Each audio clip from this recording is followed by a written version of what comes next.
Passamos agora para os próximos pitches dos projetos de Lisboa. Sobem agora ao palco os intervenientes do pitch dos projetos do programa Lisboa 2030. Nuno Bento, vogal do programa Lisboa 2030. Rodrigo Martins, diretor do CENIMAT I3N e CEMOP. Pedro Cruz, do Instituto de Biologia Experimental e Tecnológica. E Sérgio Manso Pinheiro, dos Transportes Metropolitanos de Lisboa. Muito obrigada. Uma salva de palmas para os nossos oradores convidados, a quem eu peço mais uma vez para cumprirem religiosamente os tempos. Há pouco passamos 1 minuto, portanto eu agora vou ser mais rígida. Estou a brincar.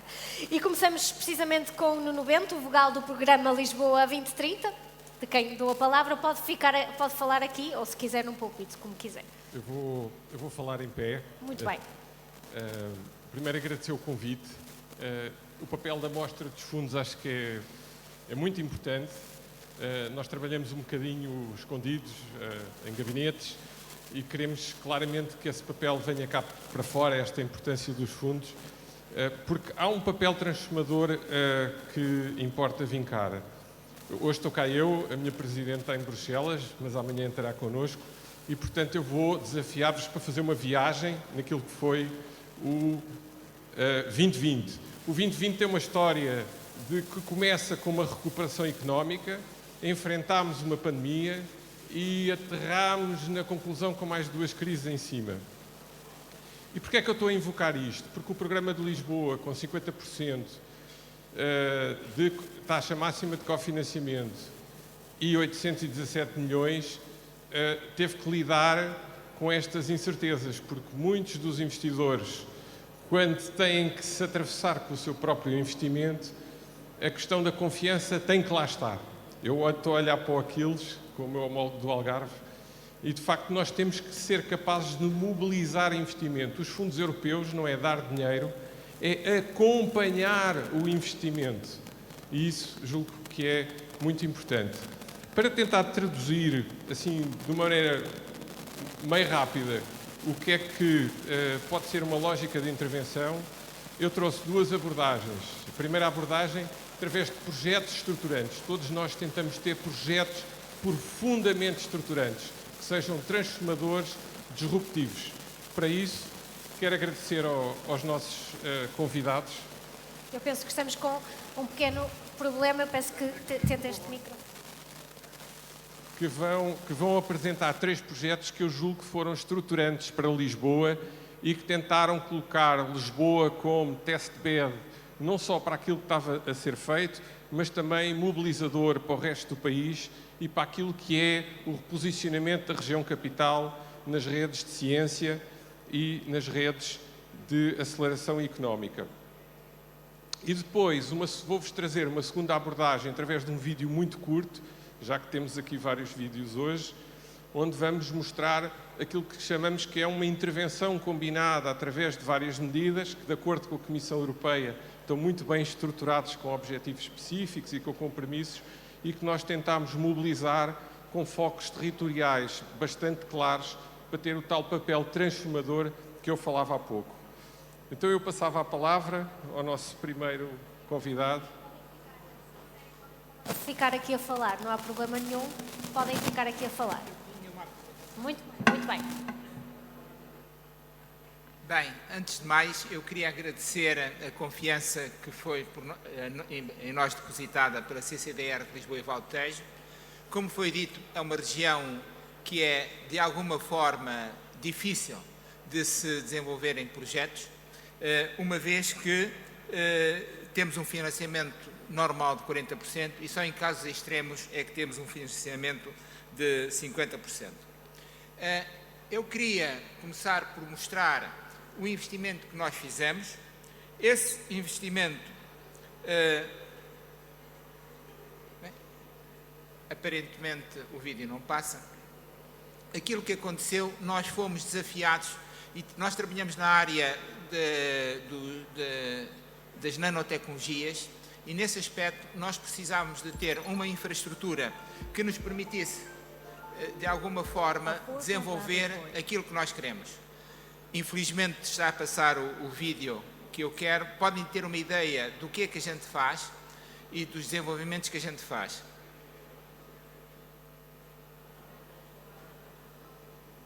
Aparentemente... Our mission, to drive the discovery, development and deployment of nanotechnologies and advanced materials, enhancing quality of life while promoting societal, economic and environmental benefits. At i3N, experts across materials science use cutting-edge labs and equipment covering materials synthesis, device fabrication, and characterization from macro to nanoscale.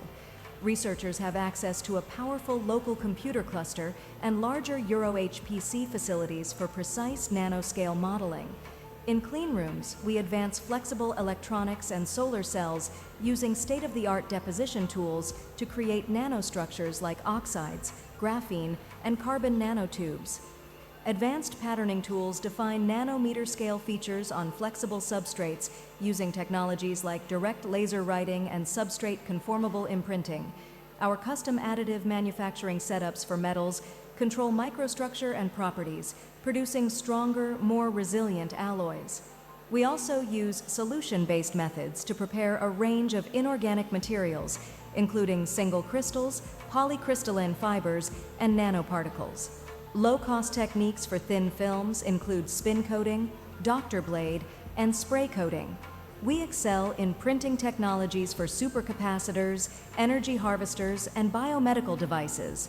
Laser technology enables physical and chemical modifications on substrates, creating laser-induced graphene for biosensors and digital microfluidics. Our infrastructure supports multidimensional characterization from materials to systems. Our advanced scanning transmission electron microscope offers unparalleled nanoscale analysis.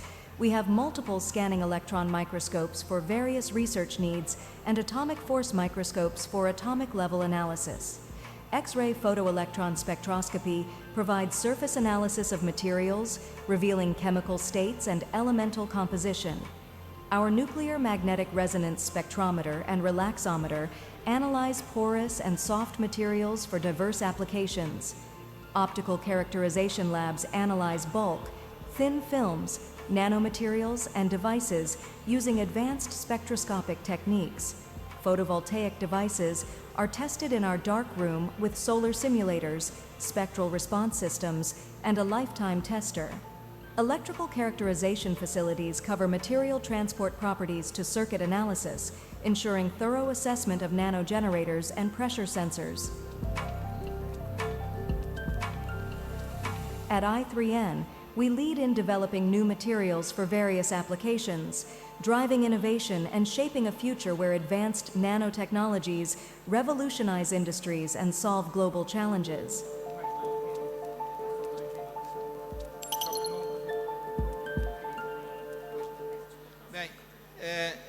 Começaram pelo fim. Aquilo que eu vos queria, portanto, vocês viram que nós somos um laboratório que trabalha na área das nanotecnologias e o desafio que nós tivemos com a CCDR de Lisboa e Valdo Tejo é que nós precisávamos de ampliar as nossas infraestruturas e precisávamos de comprar um grande equipamento no valor de 3,5 milhões de euros e não estávamos em nenhuma região privilegiada e tínhamos que arranjar parcerias. Fizemos uma parceria com a Câmara Municipal de Almada e depois apostamos nas nossas próprias riquezas, na nossa própria capacidade de ir buscar dinheiro. E fizemos um projeto de 6,6 milhões de euros, dos quais fomos financiados em 2,9 milhões de euros e o restante tivemos nós que ir à procura. Compramos com o dinheiro que conseguimos ir à procura, através da prestação de serviços, um STEM, que viram, porque nós precisamos de observar os materiais à nanoscala, e com isso também, e com esta infraestrutura, criamos um laboratório de criatividade e conseguimos ser genuínos na criação de novos valores. Isto é, de facto, aquilo que eu vos queria mostrar. É o espaço que nós tivemos e que foi inaugurado pelo Sr. Presidente. Este é o tal microscópio que nós quisemos avaliar e que, de facto, se baseia na nossa criatividade e conseguimos, com isso, com fundos nossos próprios, ir buscar esse dinheiro, apostando na criatividade. criamos um laboratório que foi um laboratório onde as pessoas podem ir ver e buscar. Neste caso, foi inaugurado pela minha companheira, que é Alvira Fortunato, ex-ministra, e nós criamos, de facto, coisas fantásticas.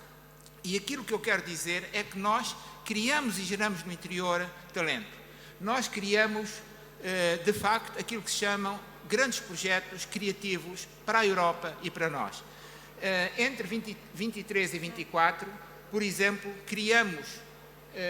tivemos duas ERCs, uma Consolidator e outra Synergy, e por outro lado também nos orgulhamos, porque nós não só criamos os talentos, como também tivemos pessoas nossas, um investigador nosso espanhol, que esteve a trabalhar connosco durante 3 anos, esteve a preparar uma ERC Consolidator e ganhou.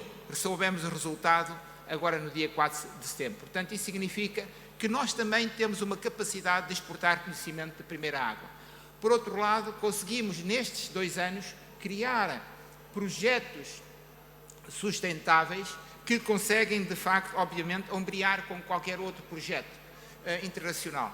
E para terem uma ideia do que é que a gente faz, a nível nacional, nós orgulhamos porque temos 14 ERCs, portanto não são 2, não são 3, são 14. As últimas 3 são deste ano, do final do ano passado e este ano. Criamos uma infraestrutura que se chama Emerge, ou seja, a primeira infraestrutura europeia na área da eletrónica flexível, baseada em tecnologias sustentáveis, totalmente verdes. Queria lembrar também que estamos na primeira infraestrutura europeia no CHIPS Act, que é o InfraChip, no sentido de como é que nós podemos ter alternativas ao silício e como é que isso pode impactar na nossa vida futura. Isso, de facto, deu-nos um poder muito grande de gestão de conhecimentos. Temos muito orgulho naquilo que estamos a fazer em termos internacionais e todos os projetos que a gente tem, conseguimos gerar nos últimos 5 anos 78 milhões de euros. Tendo em conta os fundos que nós recebemos, por cada euro que o Estado português nos deu, nós multiplicamos por 6. Mas nós queremos multiplicar por 10. Queremos ter uma infraestrutura que seja cada vez mais competente e sentimos muito orgulhoso, porque em termos criativos estamos na linha da frente do que se faz melhor na Europa.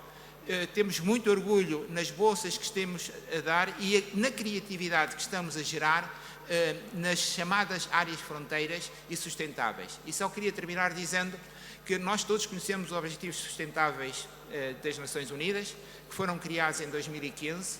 Nós geramos a primeira patente nossa, que é chamada Paper-E Green Electronics of the Future, em 2008. Ou seja, 7 anos antes de existirem os Objetivos Sustentáveis, nós pensávamos nisso. E por isso hoje temos algum avanço relativamente àquilo que se faz de melhor na Europa, porque nós não fazemos mais do mesmo, fazemos diferente. E para isso, os fundos que recebemos da CCDR foram determinantes a impulsionar-nos nesta fase decisiva de nós podermos atacar as chamadas nanotecnologias à escala 1D e 2D.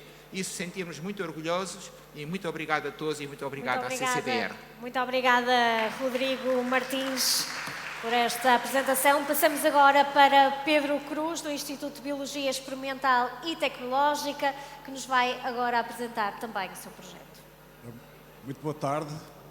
Dr. Nuno Bento, muito obrigado pelo convite para estar hoje aqui a apresentar um projeto que temos bastante orgulho. Eu pedia que passassem, por favor, o vídeo do IBET para entendermos então o que é que eu estou a falar. Have you ever noticed who we really are doesn't fit inside of our skin? We need to grow, go out and search for answers, share the dream and the quest. For more than 30 years, IBET has been excelling in research and development in biotechnology, searching for answers and offering innovative solutions to promote a healthier life through pharma and food, building knowledge from our own research with academic and industry partners around the world, developing processes and platforms for advanced gene and cell therapies, human and veterinary vaccines, and clinically relevant proteins, hosting satellite laboratories from leading international pharmaceutical companies that entrust us with their research challenges. Now we can go even further. The new IBET Biopharma building will allow the expansion of our R&D activities. 6,700 square metres, including 700 square metres of clean rooms, 30 BSL-2 labs and 1 BSL-3 lab prepared for handling pathogenic viruses and microorganisms. An auditorium, a multi-purpose rooftop and a garden to foster networking. More space to fly higher, to innovate, to learn, discuss and exchange what we do best. Science supporting technology. More capacity to attract talent, to integrate qualified jobs into excellence and add increasing value to the Portuguese economy. Because life is all about overcoming new challenges and growing. Becoming more and more who we really are. Constructing new creative connections while strengthening those that have brought us to where we are today. To stay ahead of the curve and not be afraid to fail while searching for the right answers. We develop science and originate technology. We are IBET. Ora bem, pedia, se possível, que colocassem o PowerPoint, adiantando desde já que o edifício Biofarma tem de facto um propósito, que é expandir a nossa capacidade de investigação e desenvolvimento naquilo que são as nossas áreas de excelência, terapia génica, terapia solar, englobadas nas terapias avançadas e também nas vacinas. Como é evidente, tivemos que munir o edifício Biofarma de uma série de valências importantes para conseguirmos atingir este objetivo. Os espaços laboratoriais, obviamente, mas como vimos no vídeo, o nosso primeiro laboratório de nível de segurança 3. Para referência, é o nível de segurança abaixo daquele em que temos que andar de escafandro e com respiradores no laboratório. Portanto, já nos permite investigação com agentes patogénicos bastante perigosos. Temos também a apoiar toda a parte de investigação, infraestruturas analíticas, infraestruturas de apoio, incluindo a parte do IT, obviamente, mas também um espaço dedicado ao estabelecimento de startups e spin-offs também geradas pelos nossos investigadores. A construção começou no verão de 2021 e cerca de 20 meses depois nós colocámos em funcionamento o primeiro laboratório, um pouco antes da inauguração oficial. O investimento total deste edifício foi de 20 milhões de euros e recebemos da CCDR quase os 50%, 9,7 milhões de euros, que foram determinantes para nós conseguirmos, de facto, aumentar nesta escala aquilo que é a nossa atividade. Em termos daquilo que também interessa e que nos foi pedido para mostrar um pouco aquilo que é o impacto, de facto já passaram cerca de 1 ano e meio desde a inauguração. É importante dizer que, evidentemente, houve um aumento da capacidade de ID e expansão enfim, tudo aquilo que era a parte laboratorial. Neste momento temos cerca de 50% dos laboratórios já ocupados em funcionamento.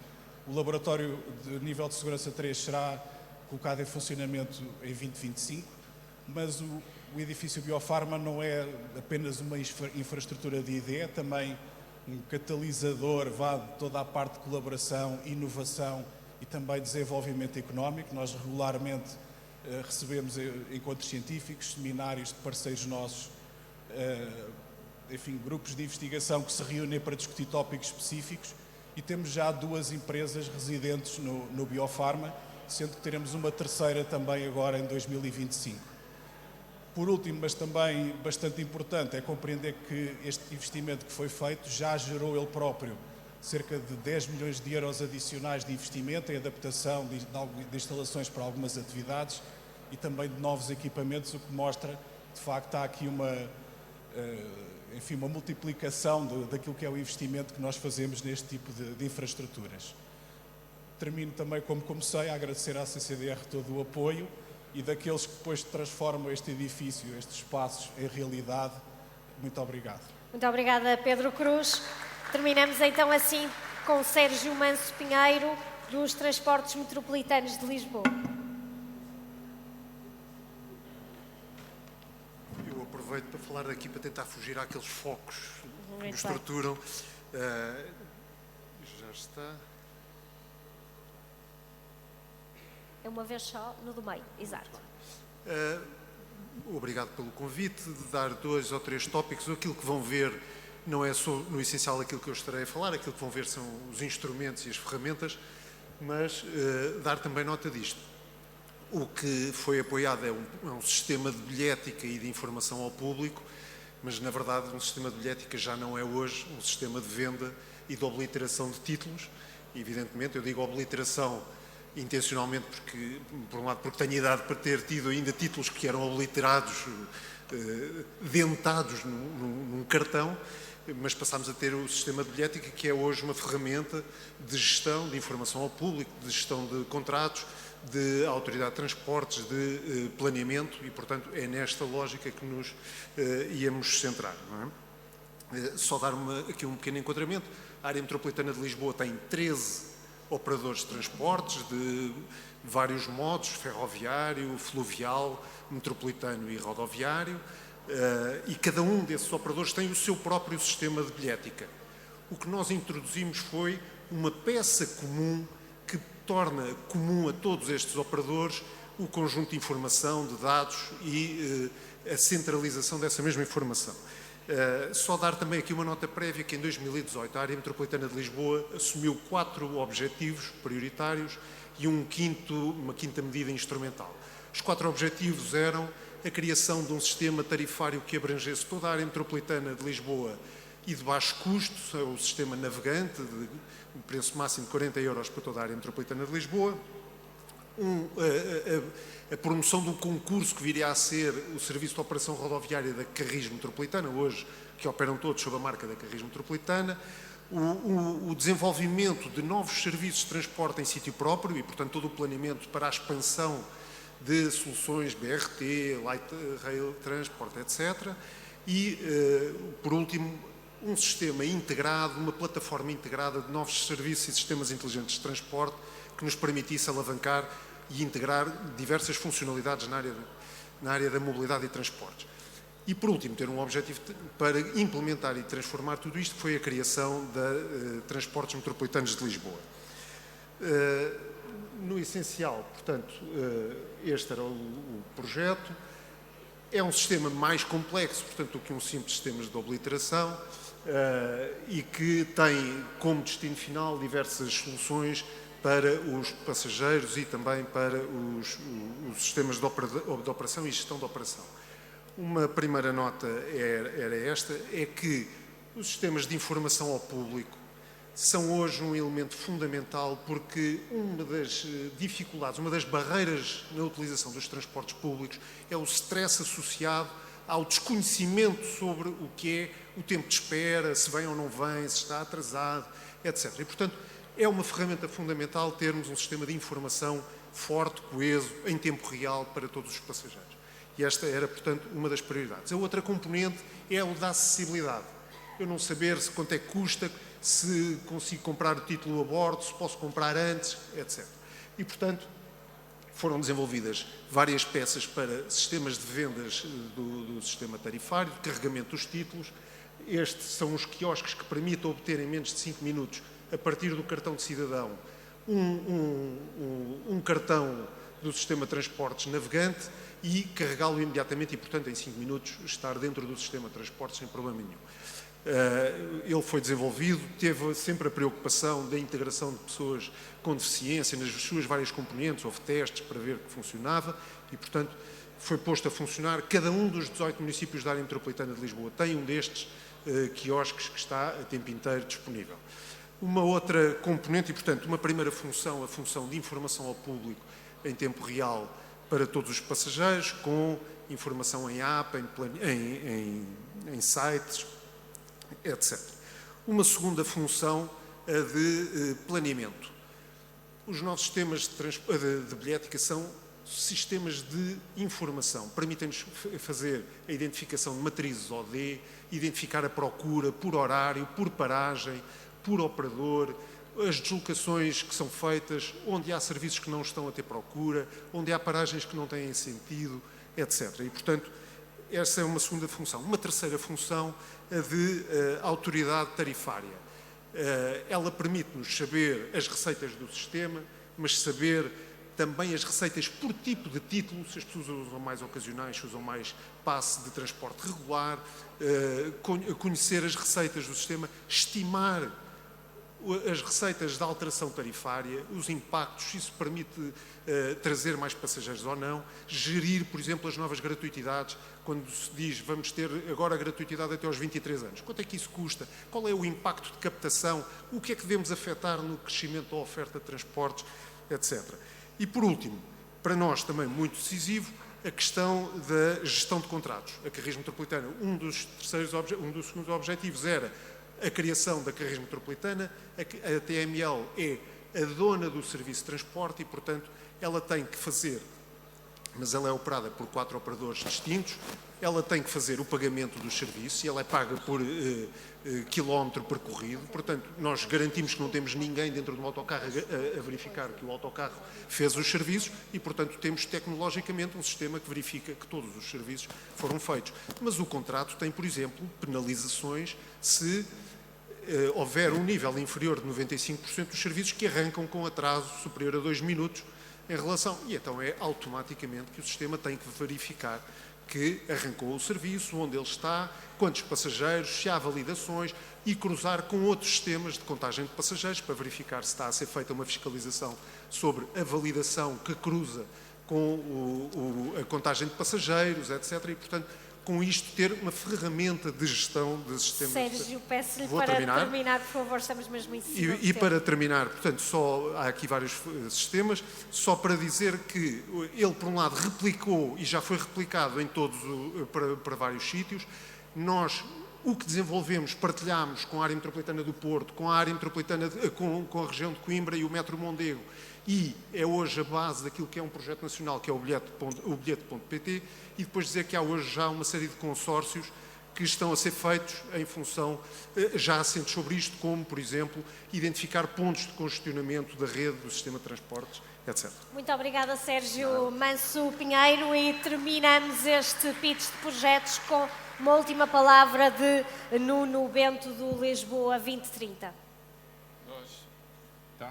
Nós trouxemos, como vos disse, 3 projetos que tentam demonstrar esta lógica de grande impacto. Os 2 primeiros foram projetos em sítios muito concretos do território, para poderem ter um efeito acelerador nas empresas à volta, apesar de terem esta grande ambição de internacionalização. Depois é preciso alimentar com pessoas.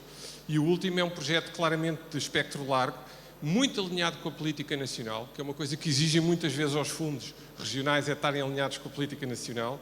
Tínhamos o Protans e o PART e depois viemos com a reconfiguração e com a marca única da Carris Metropolitana. Tudo isto faz uma lógica de serviço integrado para o cidadão que anda a transportes públicos. Eu agora vou-vos desafiar para verem com atenção um vídeo onde nós tentámos em 2 minutos e 50 segundos ter todas as medidas do programa Lisboa 2020 nesta viagem que foi 2014-2023. Eu só queria dizer, especialmente à Comissão Europeia, até porque estamos em período de preparação do próximo programa, do pós-27, que estes programas têm por base estratégias que são desenvolvidas em conjunto. São concertadas com os compromissos que o nosso país assume, são concertadas com as políticas nacionais, são concertadas com as orientações da Comissão Europeia. Este processo de europeização é muito profícuo para nós, mas depois tentamos, no fim do dia, ter medidas ajustadas a cada território. E nós sabemos que temos empresas que temos que apoiar na região de Lisboa, mas em plena pandemia foi com estas infraestruturas que nós conseguíssemos dar o salto e elas agora estão a servir a economia da região. Era isso que nós queríamos, no fundo, demonstrar inequivocamente aqui, porque nunca sabemos qual é o desafio do dia seguinte. Muito obrigada, Nuno. Vamos então ver este vídeo de Lisboa 2030. Lisboa 2020. 18 municípios entre o Tejo e o Sado, de olhos postos no Atlântico, de frente para o mundo. Somos mais que 3% do território nacional. Somos 2,9 milhões de habitantes que ajudam a dinamizar o país todos os dias. Durante uma década, Lisboa 2020 foi ação e mudança. Em cada bairro, em cada projeto, juntos construímos um território mais inteligente, inclusivo e sustentável. Agora é a altura de prestarmos contas. Na inovação, erguemos um ecossistema entre a ciência e as empresas. No emprego, abrimos portas. Empresas inovaram, qualificaram-se, exportaram. Na mobilidade, mudamos o ritmo da cidade.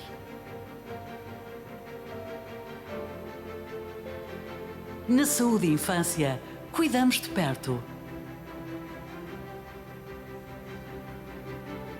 Criamos e renovamos espaços verdes, reabilitamos bairros. A região de Lisboa é a nossa casa. Requalificamos património e cultura. Nas escolas, renovamos espaços. Renovamos o edificado das escolas, melhorando as condições dos alunos. Removemos o amianto das escolas, servindo um total de 88 mil alunos. Renovamos espaços históricos e de cultura. Lisboa 2020 foi transformação, coesão, crescimento. Na redução da taxa de abandono escolar precoce, no aumento do número de alunos estrangeiros e do número de licenciados. Aumentamos o valor acrescentado bruto, o volume de negócios das empresas e das exportações de bens. Criámos mais patentes, expandimos o investimento público e privado na investigação, desenvolvimento e transferência de conhecimento. E o futuro está já ao virar da esquina. Muito obrigada. Uma salva de palmas para estes intervenientes e para estes oradores do Lisboa 2030.